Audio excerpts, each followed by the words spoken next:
আসসালামু আলাইকুম এভরিওয়ান। আজকে আমরা ষষ্ঠ শ্রেণীর তৃতীয় সপ্তাহের অ্যাসাইনমেন্টটার গণিতের অ্যাসাইনমেন্টটার সমাধানগুলো দেখব। আচ্ছা, এখানে কি বলছে? নির্দিষ্ট কাজ, অ্যাসাইনমেন্ট, সংক্ষিপ্ত উত্তর প্রশ্ন, সৃজনশীল ও অন্যান্য কর্মক্ষেত্র। আচ্ছা, তাই আমরা প্রথম কোশ্চেনটা দেখি। প্রথম কোশ্চেনটা কি আছে এখানে? 12, 15, 20, 35 চারটি সংখ্যা। এটা হচ্ছে আমার প্রথম প্রশ্নটার উদ্দীপকটা। তাহলে এখানে কি বলছে? সংখ্যাগুলোর লসাগু নির্ণয় করো। খ নম্বরে বলছে হচ্ছে সংখ্যাগুলোর লসাগু নির্ণয় করতে। একদম সিম্পল, এই যে চারটা সংখ্যা আছে, এটার লসাগুটা নির্ণয় করো। তাহলে আমরা এটার সমাধানটা যদি একটু দেখি এখন, একদম ইজি। তাহলে 12, 15, 20, 35 এর লসাগু আমরা কিভাবে করি? আমরা এটাকে ভাগ করে করবো। তাহলে আমরা এখানে ফার্স্টে 2 দ্বারা ভাগ করবো। 2 দ্বারা ভাগ করলে এখানে আছে 6, 15, 10, 35। আবার এটাকে আমরা আবার 2 দ্বারা ভাগ করতে পারি। তাহলে এরপরে থাকতে হচ্ছে এটাকে করলে 3, 15, 5, 35। কারণ এটাকে যাচ্ছে না, 3 দ্বারা 2 দ্বারা যাচ্ছে না। এরপর আমরা 3 দ্বারা দিব। 3 দ্বারা দিলে আমরা 1, 5, 5, 35। তারপর আমরা এখানে দেখা যাচ্ছে 5 দ্বারা এই 3টাতে, এই 5 দ্বারা দেওয়া যাচ্ছে। তাহলে 5 দ্বারা দিলে এখানে আসতেছে কত? 1, 1, 1, 7। তারপর আমরা এটাকে যেগুলো ভাগ করলাম এবং বাক্সের এদিকে যা আছে ওগুলাকে যদি আমরা কি করি, গুণ করতে, তাহলে আমাদের লসাগুটা পেয়ে যায়। তাহলে আমরা 2 গুণ 2 গুণ 3 গুণ 5 গুণ 7, তাহলে আমাদের লসাগু আসতেছে কত? 420। তাহলে আমাদের ক নাম্বারটা আনসার করা শেষ। এবার আমরা যদি পরের কোশ্চেনটা দেখি, পরের কোশ্চেনটা বলতেছে 5 অঙ্কের কোন ক্ষুদ্রতম সংখ্যা উপরের সংখ্যাগুলো দ্বারা নিঃশেষে বিভাজ্য? উপরের সংখ্যা বলতে এগুলোর কথা বলতেছে। আচ্ছা, তাহলে আমরা এটার সমাধানটা যদি একটু দেখি, এটার সমাধানটা যদি আমরা দেখি, তাহলে সংখ্যাগুলো কোনগুলো? এই যে 12, 15, 20, 35। তাহলে আমরা কত কি পাচ্ছি? কত পাই? সংখ্যাগুলো বসাবো কত? 420। তাহলে 5 অঙ্কের ক্ষুদ্রতম সংখ্যা কত আমরা জানি? 1, 0, 0, 0, 0।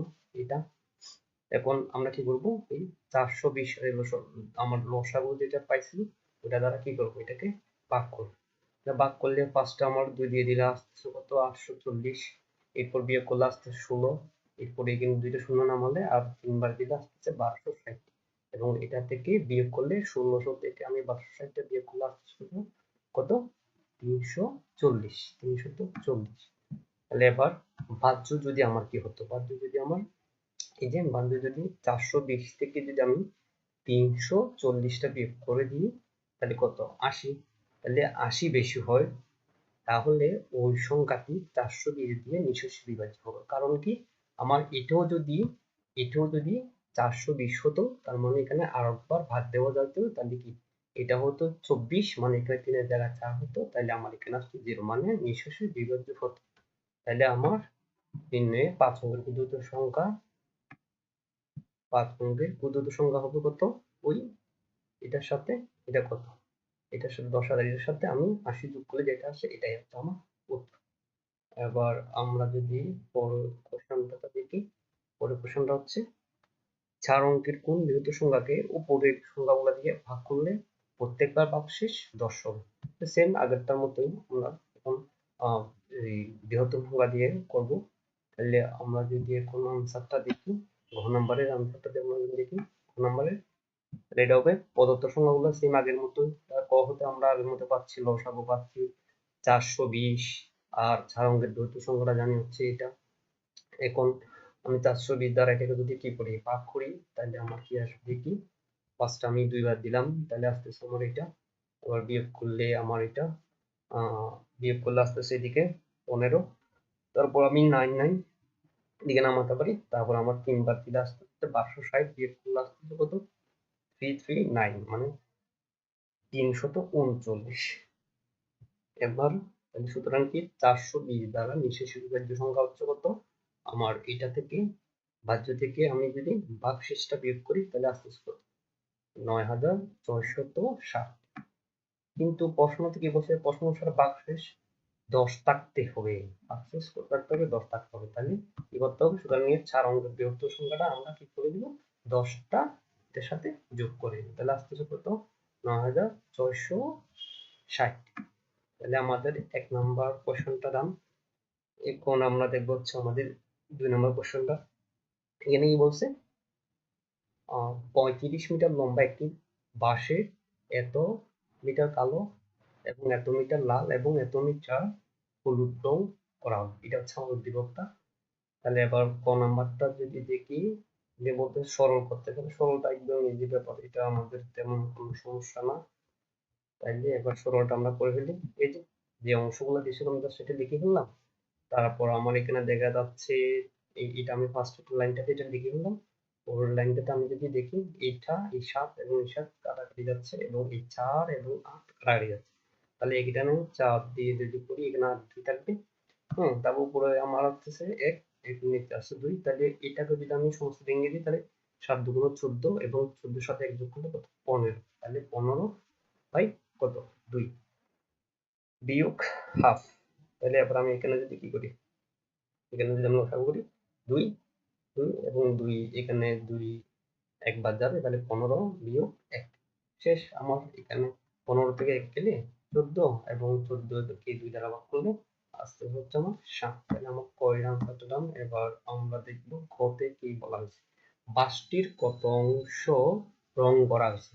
তাহলে কত অংশ রং করা হয়েছে বলতেছে, এখন একটি বাঁশের এত অংশ রং করা হলো, তাহলে যে অংশগুলা রং করা হয়েছে বলা হচ্ছে ওগুলো যোগ করলে আমার হয়ে যাচ্ছে, আমার আর কোনো কাজ নাই। তাহলে 2 এর খতে আমি জাস্ট কি করব, আমি জাস্ট যে অংশগুলো দেওয়া আছে এগুলাকে যোগ করে দিলেই হয়ে যাবে। তাহলে একদম ইজি, যে বাঁশটির কালো রং করা হলো এত অংশ, লাল রং এবং হলুদ রং হলো এত অংশগুলো দিছি। এরপর আমি বাঁশটিতে মোট রং করা হলো দিয়ে এগুলো যোগ আকারে লিখে দিছি। তারপরে কাজগুলো হচ্ছে সবাই পারবা, আমরা সবাই পারবো এগুলা। তাহলে আমি এখানে সমস্ত ভেঙে দিলাম তিনোটা। তারপর হচ্ছে এখান থেকে যদি আমি লসাগু নেই, হরগুলো লসাগু আসতেছে আমার 50। তারপর এখানে যেভাবে করে আর কি এটা দিয়ে আমি 50 এটা দিয়ে ভাগ করলে আসতেছে পরিবার 2 কে দিলে আসতেছে হচ্ছে 25, 25 কে 15 দিয়ে গুণ করলে তার এটা আসতেছে সেম ভাবে উপরগুলো করলাম। এবার আমার উপরের যে 375 যোগ 200 কত 58 যোগ 415 এগুলা যোগ করলে আমার আসতেছে এটা।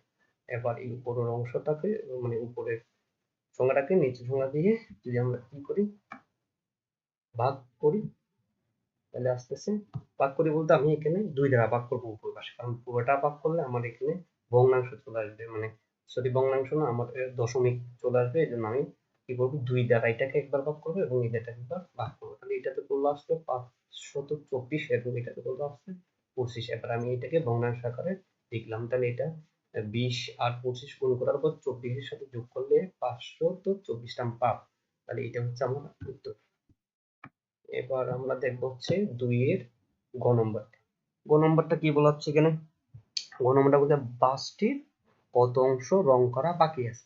তাহলে আমার টোটাল যে 35 মিটার লম্বা একটি বাস, ওটা থেকে যে অংশগুলা আমার কি রং করা হয়েছে ওগুলা দিয়ে দিলেই আমার কি হয়ে যাচ্ছে, কত অংশ রং করা বাকি ওইটা বের হয়ে যাচ্ছে একদম সিম্পল। তাহলে আমরা যদি এখন এটা দেখি কত আমরা কি পাচ্ছি, মোট রং করা অংশটা পাচ্ছি, এটা হচ্ছে আমরা মোট রং করা অংশটা। এবার বাসটির লম্বা হচ্ছে কত, এই যে 35 মিটার, এরপর রং করা বাকি রইলো, তাহলে 35 বিয়োগ এই যে আমরা যে বের করছি ওইটা। এবার আমরা যেভাবে আমরা বিয়োগ করি ভগ্নাংশ যেভাবে আমরা বিয়োগ করি করে ফেলবে এবার। তাহলে আমার এখানে 25 অনুসার ওইখানে যেভাবে করতে হয় আর কি। তাহলে এবার এটাকে আমি আহ এটা থেকে এটা বিয়োগ করলে আসতেছে 351, নিচে আছে কত 35। এবার এটাকে যদি আমরা কি সমস্ত করে লিখি তাহলে 14 তো 1 ডিভাইড বাই কত 25 বা 25 ভাগের 1। তাহলে আমার আনসার এটা। আমার 2 নাম্বারটা ডান। এবার আমরা 3 নাম্বার কোশ্চেন দেখি।